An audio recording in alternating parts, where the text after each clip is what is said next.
Hey y'all, welcome back to another video. We are starting again today from the beginning of this illustration I posted a couple days ago. This is I actually finished it now, as y'all will tell by the thumbnail. But I just thought it'd be better to go ahead and keep it video same length, but go ahead and just show the full process instead of it just being starting from where I ended last time.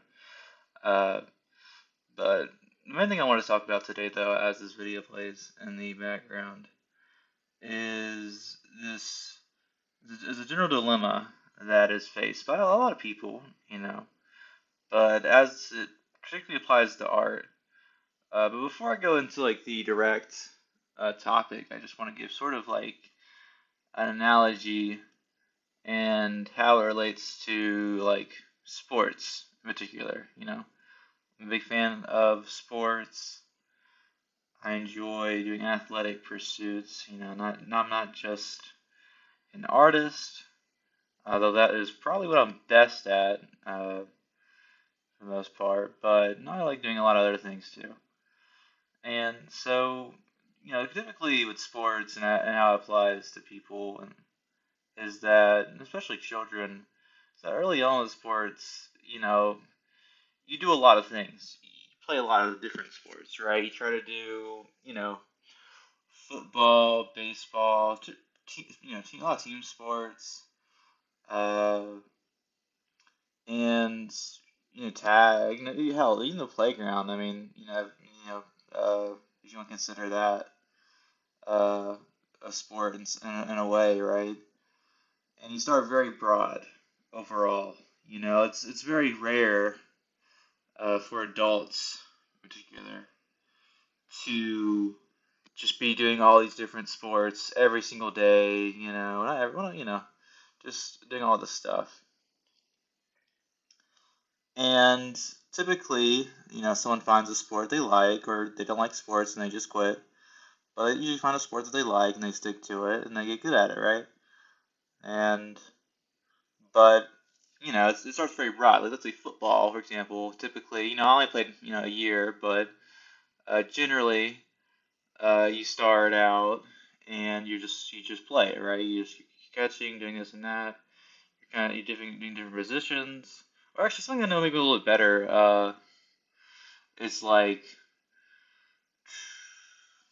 running. Typically, running like let's say like track, like high school track. You're gonna be doing a lot. Like you'll like even as a long distance runner, you'll be doing sprints and stuff, and just like plyometrics. Something someone for that you should be doing would probably never do is plyometrics and sprinting is not helpful in any shape or any way for a distance runner, and vice versa for sprinting. Sprinting will have them like run a lap, and like just from like my knowledge and what I've seen online and just like researching and training, a sprinter never runs a lap, but it's good to have that base, that general athleticism, and also just not to over specialize into what you're doing. That might not be the thing you like. And typically, you might not like that thing if you over specialize too early, right? If you just, come out and it's like, I'm only gonna be a sprinter or I'm only gonna be a quarterback, and that's all you do. You don't ever do anything else. You don't do long term. You don't try distance just a little bit.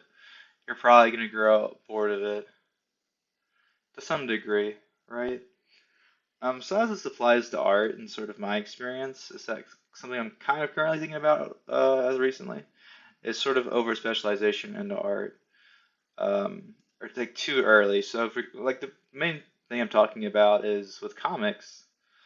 Uh, I started out and well, in middle school. Oh, well, not middle school, high school. I started in high school, so about 4 years ago now. And I started doing comics, and that's about pretty much all I really focused on for a very long time. Of course, I took breaks to do maybe some other stuff like painting and charcoal every now and then, but comics was the main thing. And I do feel like that is very good, and I did receive a lot of success and early on from doing comics, but I do find that like over the years, over specializing and only doing comics can definitely be repetitive. It's always going to be a challenge. It's always going to be uh, different things you face with each page, but in some ways it can become repetitive.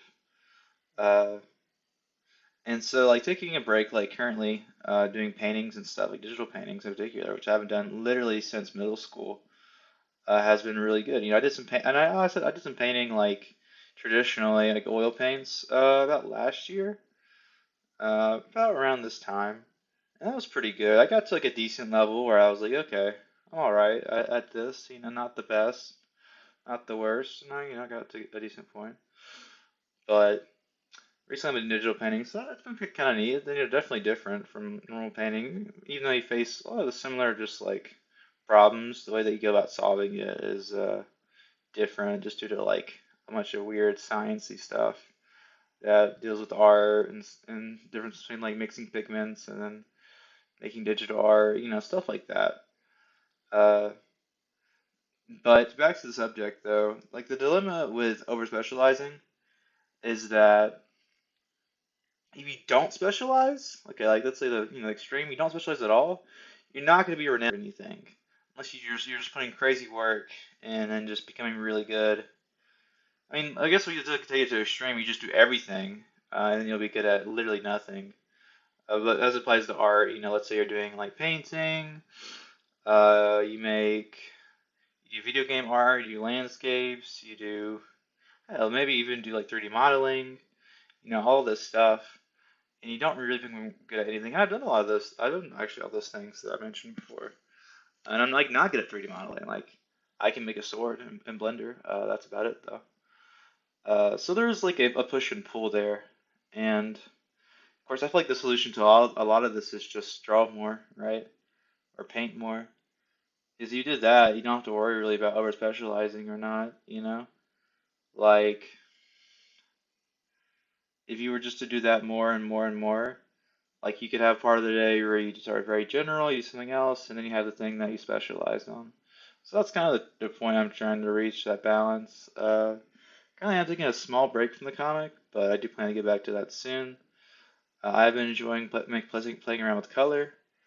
Particularly, this illustration was very difficult as a whole. This is probably one of the most.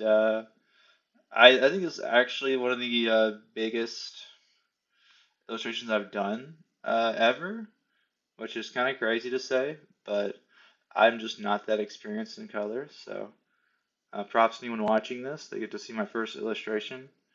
There were some problems with it along the way, as y'all could see while watching it. I did a lot of experimenting, a lot of push and pulling. Currently, I applied a blur to the background to see how I felt about that. I felt like all right about it.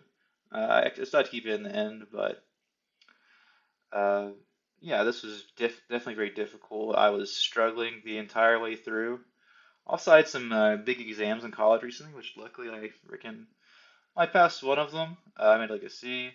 Other one, I'm pretty sure I did good on it. I haven't got the grade in yet, so I can't say for sure. But this was fun for sure. Playing around with the colors and whatnot. Super difficult, but I think it came out pretty decent, especially for my first attempt at doing an illustration like this. And I really enjoyed the process, despite it being, very difficult. So I hope y'all enjoyed the video, and bye.